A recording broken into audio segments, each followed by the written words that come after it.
Hi, Karen Stanko with Remax here. Just going on part 3 of my video series. We left off where you had just gotten an offer accepted. What now? This is when it gets crazy. Well, not that crazy, but this is when you go to the cooler and everybody has their opinions. Ask a professional, which is us, about all your questions. Don't get too panicked about it. We will go through the process step by step. The next tip is do not get panicked once you've written an offer, okay? The first thing that we need to do is get all your documents to your mortgage broker, okay? And your loan officer. That is very important. So they will ask you a number of questions about everything. Why did you miss that cell phone bill 3 years ago? Different things like that will be needed to be provided with information on. Maybe your employment history, an employment letter from your employee, pay stubs, your notice of assessments, your taxes, at least 2 years from you and or your partner if you are buying it with a partner. Having all this paperwork ahead of time prepared is very important because typically we're pressing pause with the seller to get them to put the property off the market while we do our due diligence. Okay? Due diligence is our financing and our property inspection. Then I typically, or you can find a home inspector, but I recommend at least 2 home inspectors that you can call that you're comfortable with. Now, a home inspector will go through the property from top to bottom. You will be present, that way you learn about your home. All right, they'll go through the insulation, the furnace, they'll check all the appliances, they will check the foundation, a whole bunch of things. All right, now at that point, you will have a whole report to go through. If you still feel comfortable with moving forward, we will continue to move forward with our buying process. Sometimes some issues come up in the home inspection. What to do then? First thing is talk to us, find out what we can do. The seller could repair some of the issues or fix them on his price point, or you can take the issues on yourself. Maybe it's a new roof that needs to be done. You can price it out, and maybe 1 year into owning it, you can do a new roof yourself. Depends on how comfortable you are with home ownership. Condominiums are a little bit of a different story. When you write an offer for a condominium, and I can go through that on a different, if you call me at 780-297-3132, I can go through a condo buying process. There is another step, which would be review of condominium documents. Okay, so there is actually 3 conditions typically in a condo purchase: home inspection, financing, and condominium document review. So we usually give you about 10 to 12 days to do your home inspection, get your financing together to do your due diligence.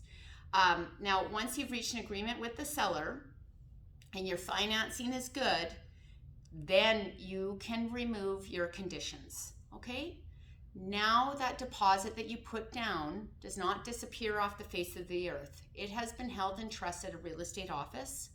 Now that deposit becomes part of your down payment. You didn't lose it. If you didn't feel comfortable with removing your conditions or moving forward based on the home inspection or your financing, you simply sign a non-waiver and your money is returned to you. You will not lose your deposit. I repeat, you do not lose your deposit. All first-time buyers that I have are always concerned about losing their deposit. Unless you write an unconditional offer and you cannot get your financing or you don't have the cash to close, then you could lose your deposit, but I never advise that. That's more of a high risk takers or someone who's come in through an inheritance, has a bunch of cash and just wants to buy a property without even a home inspection. It's not really advisable. Okay, tip number 7 is the bank will have an appraisal.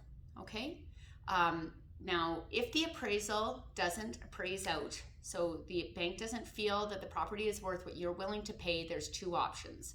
Number one, we can go back to the seller and renegotiate the price to meet what the bank is appraised.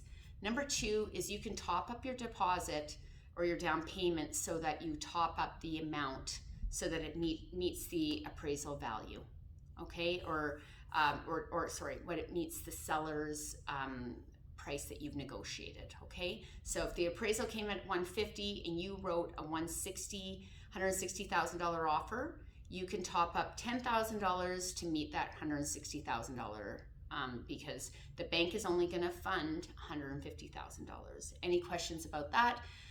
Email me at karen@buyedmontonproperty.com, or you can text me at 780-297-3132. Now, tip number 8, do not buy any big purchases. Don't put anything on your credit card now. Actually, when you start house hunting, do not buy anything. Don't go car shopping. Do not buy a big boat. Do not change your financial situation at all until you have the keys in your hand, okay? Don't ever do that. It's not advisable. Sometimes when you go into to go buy a car, your credit can take a huge hit because little do you know that they might shop it to 10 different creditors. And I've had clients who have lost about 20 credit points just because they went car shopping after they already had their approval for their loan. It's not advisable at all. Tip number 9 is work with your lender as closely as you can, okay? So the lender is going to supply you, once you have removed your conditions, you're saying you're buying it, so you waive your conditions. The bank may ask you for additional documents. You will sit down with your lender and sign your mortgage documents as well, and you will still need to provide maybe some additional documents to them. Keep working with them and communicating with them and communicating with myself as your realtor, okay? Now, tip number 10 is closing time, how to do it smoothly. Usually you will get keys at noon on your possession.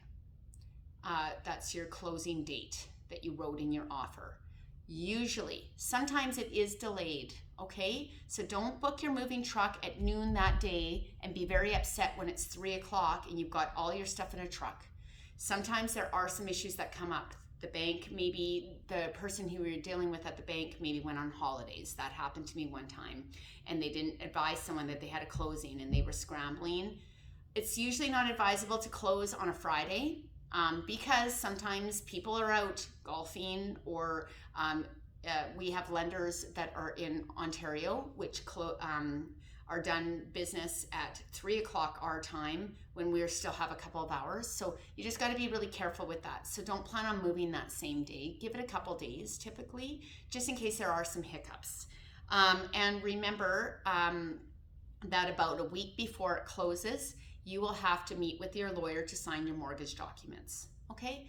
And to bring in the rest of the money that's a shortfall for your deposit. So if you put $5,000 in your deposit, as your offer to purchase deposit, and the amount that you need to put down is $20,000, you need to bring in a certified check for $15,000 as well as for the legal fees and any shortfalls.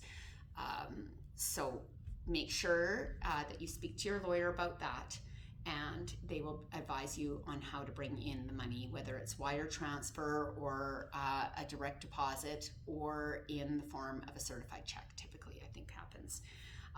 2 days before possession, you will go into your lawyer to sign on your mortgage documents. What involves that? You'll have to bring your driver's license and a piece of ID, as well as your certified check typically for your deposit.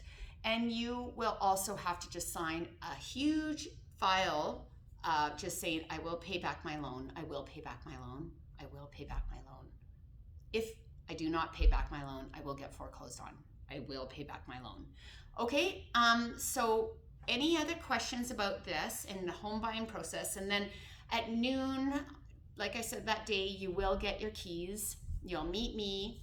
There are no additional walkthroughs typically, unless you feel like the seller is going to hide a bunch of things, then we can negotiate a walkthrough. We can also negotiate a cleaning, a professional cleaning prior to possession. There are a lot of different tricks to the trade that I would love to share with you if you just follow me on this YouTube video or call me at 780-297-3132 or find me online at buyedmontonproperty.com. Thank you for joining me. Please subscribe to other videos that I have.